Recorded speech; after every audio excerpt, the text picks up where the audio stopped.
Halo pembelajar akuntansi, saya Rudianto yang telah memandu untuk mempelajari akuntansi selangkah demi selangkah, bagian demi bagian di dalam video-video tutorial sebelumnya, kembali menemani untuk melangkah lebih jauh dalam mempelajari akuntansi. Di dalam video ke-28 ini yang merupakan bagian dari rangkaian tutorial akuntansi dasar, kita telah masuk ke koperasi dan akan membahas laporan keuangan koperasi. Karena koperasi memiliki karakteristik tersendiri yang berbeda dengan perusahaan yang berbentuk perseorangan maupun perseroan terbatas, maka elemen yang membentuk laporan keuangan di koperasi juga tidak sepenuhnya sama dan perlu disesuaikan dengan karakteristiknya. Berbagai akun kas koperasi yang digunakan akan sangat berpengaruh terhadap laporan keuangan yang disajikan. Karakteristik khusus yang dimiliki koperasi memberikan pengaruh terhadap struktur laporan keuangan yang disajikan, menunjukkan pentingnya materi ini. Karena itu, supaya dapat memahami dengan baik materi yang disampaikan, memperhatikan dengan sungguh video ini hingga selesai sangat penting. Koperasi adalah badan usaha yang beranggotakan orang seorang atau badan hukum koperasi dengan melandaskan kegiatannya berdasarkan prinsip koperasi sekaligus sebagai gerakan ekonomi rakyat yang berdasar atas asas kekeluargaan. Anggota koperasi adalah pemilik koperasi sekaligus menjadi konsumen dari koperasi. Sebagai sebuah badan usaha, fungsi koperasi adalah membangun dan mengembangkan potensi dan kemampuan ekonomi anggota pada khususnya dan masyarakat pada umumnya, untuk meningkatkan kesejahteraan ekonomi dan sosialnya. Siklus akuntansi merupakan urutan kerja akuntansi yang dimulai dari identifikasi transaksi berdasarkan bukti transaksi seperti faktur, nota, kwitansi, dan sebagainya. Hasil identifikasi transaksi itu dicatat di dalam buku jurnal, lalu diposting ke buku besar. Berdasarkan saldo dari setiap akun yang ada di buku besar disusun daftar saldo yang menjadi dasar penyusunan laporan keuangan.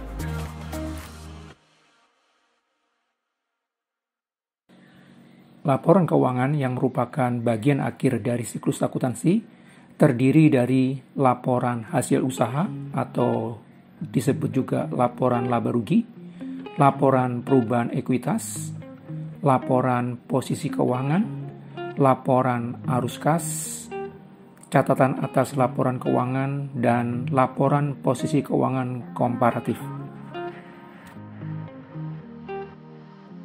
Ilustrasi yang disajikan berikut ini diharapkan dapat menolong untuk memahami struktur laporan keuangan koperasi.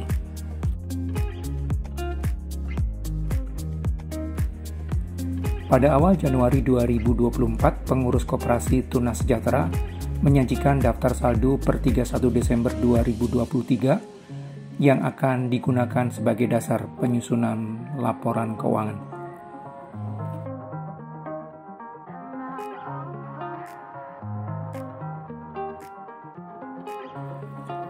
Laporan keuangan yang pertama kali harus disusun adalah laporan hasil usaha, atau disebut juga laporan laba rugi. Elemen utama dari laporan hasil usaha adalah pendapatan dan seluruh beban. Di dalam koperasi Tunas Sejahtera, pendapatan koperasi terdiri dari pendapatan bunga sebesar 108 juta dikurangi dengan beban bunga 33.800.000 menghasilkan SHU kotor sebesar 74.200.000 rupiah. Dikurangi dengan berbagai beban operasional yang terdiri dari beban gaji 36 juta, beban listrik 6.100.000, beban telepon 1.100.000, dan beban penyusutan aset tetap 3 juta rupiah, sehingga jumlah dari seluruh beban operasional sebesar 46.200.000 rupiah. Jumlah beban operasional ini dikurangkan dari SHU kotor sebesar 74.200.000 menghasilkan sisa hasil usaha pada periode yang bersangkutan sebesar 28 juta. Sisa hasil usaha yang dilaporkan di dalam laporan hasil usaha ini menjadi dasar untuk mengalokasikan ke dalam berbagai macam dana dan cadangan. Di Koperasi Tunas Sejahtera, sisa hasil usaha dialokasikan ke dalam dana anggota sebesar 50%, dana pengurus 10%, dana pendidikan 10%, dan cadangan 30%. Dengan demikian, sisa hasil usaha yang dialokasikan ke dalam dana anggota sebesar 14 juta, ke dalam dana pengurus 2.800.000, ke dalam dana pendidikan 2.800.000, dan ke cadangan 8.400.000 rupiah. Nilai yang disajikan di dalam berbagai macam dana dan cadangan ini menjadi dasar untuk penyusunan laporan perubahan ekuitas.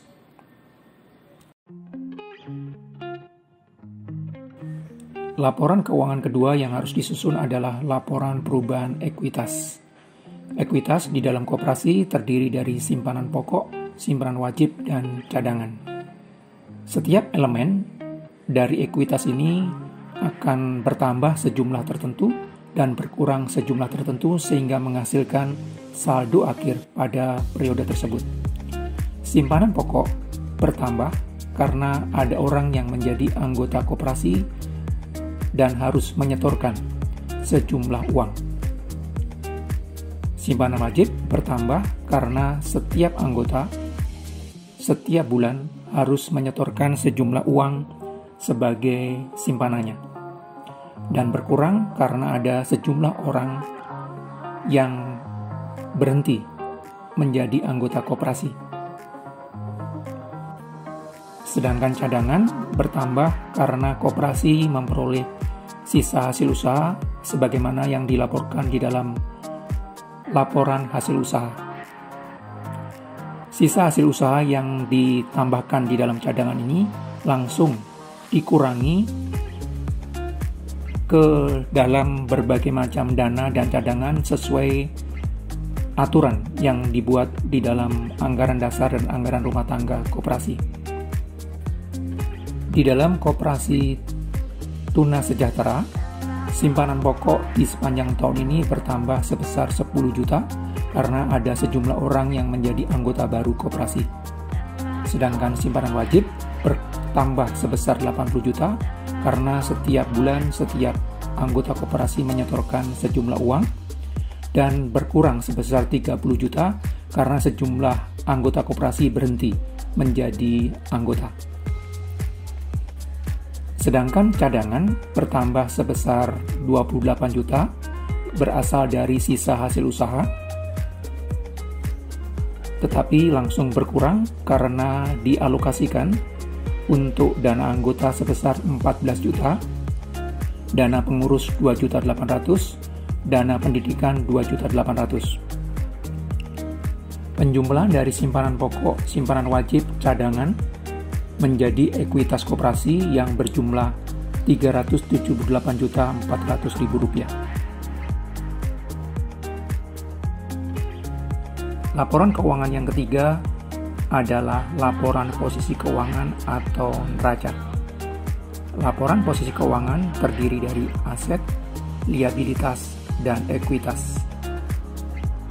Aset koperasi pada tanggal 31 Desember 2023 terdiri dari kas sebesar 138 juta, piutang anggota 633 juta, aset tetap 60 juta dikurangi dengan akumulasi penyusutannya sebesar 6 juta, sehingga jumlah aset secara keseluruhan sebesar 825 juta.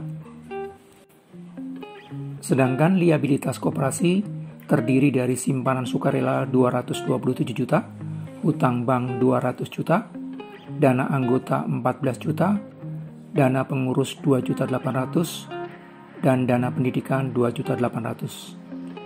Dana anggota, dana pengurus, dan dana pendidikan ini merupakan alokasi dari sisa hasil usaha yang diperoleh di periode yang bersangkutan seperti yang telah ditunjukkan di dalam laporan perubahan ekuitas. Jumlah liabilitas koperasi pada saat ini sebesar Rp446.600.000. Sedangkan ekuitas koperasi terdiri dari simpanan pokok 70 juta, simpanan wajib 200 juta, dan cadangan 108.400.000, sehingga jumlah ekuitas koperasi pada saat ini sebesar Rp378.400.000. Penjumlahan dari liabilitas dan ekuitas koperasi pada akhir tahun 2023 sebesar Rp825 juta.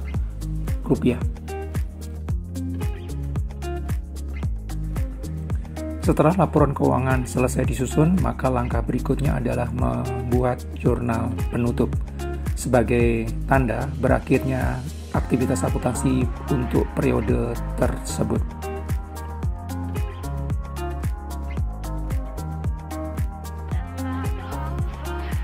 Jurnal penutup adalah aktivitas untuk menutup semua akun temporer dengan menjadikan saldonya 0 dan SHU dipindahkan ke akun cadangan.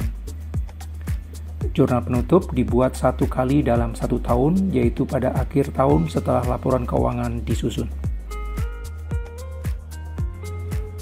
Diperlukan 4 langkah untuk membuat jurnal penutup. Yang pertama, menutup semua akun pendapatan dengan cara mendebet akun pendapatan dan mengkredit akun ikhtisar laba rugi. Yang kedua, menutup semua akun beban dengan cara mendebet akun ikhtisar laba rugi dan mengkredit semua akun beban. Yang ketiga, menutup akun ikhtisar laba rugi dengan cara mendebet akun ikhtisar laba rugi dan mengkredit akun cadangan. Yang keempat, menutup akun cadangan dengan cara mendebet akun cadangan dan mengkredit akun dana-dana. Untuk mengakhiri aktivitas akuntansi di Koperasi Tunas Sejahtera di tahun ini, dilakukan dengan membuat 4 langkah jurnal penutup. Yang pertama, dengan menutup akun pendapatan dengan cara mendebet akun pendapatan bunga sebesar 108 juta dan mengkredit akun ikhtisar laba rugi sebesar 108 juta. Yang kedua, menutup semua akun beban dengan cara mendebet akun ikhtisar laba rugi sebesar 80 juta, mengkredit akun beban bunga 33.800.000, beban gaji 36 juta, beban listrik 6.100.000, beban telepon 1.100.000, dan beban penyusutan aset tetap 3 juta. Yang ketiga, menutup akun ikhtisar laba rugi dengan cara mendebet akun ikhtisar laba rugi sebesar 28 juta dan mengkredit akun cadangan sebesar 28 juta.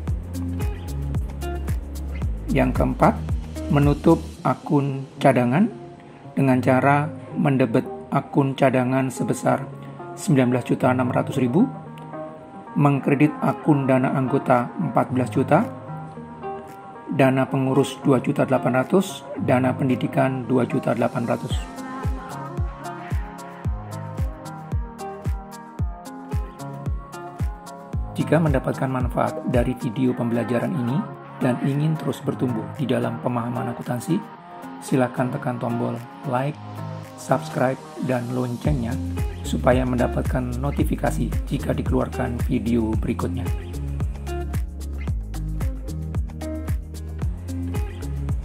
Sebagai praktisi dan pengajar akuntansi yang juga penulis berbagai buku akuntansi, materi dari video tutorial ini saya sesuaikan dengan materi dari berbagai buku yang saya tulis, khususnya akuntansi koperasi dan beberapa pengantar akuntansi yang terbit di tahun-tahun yang berbeda.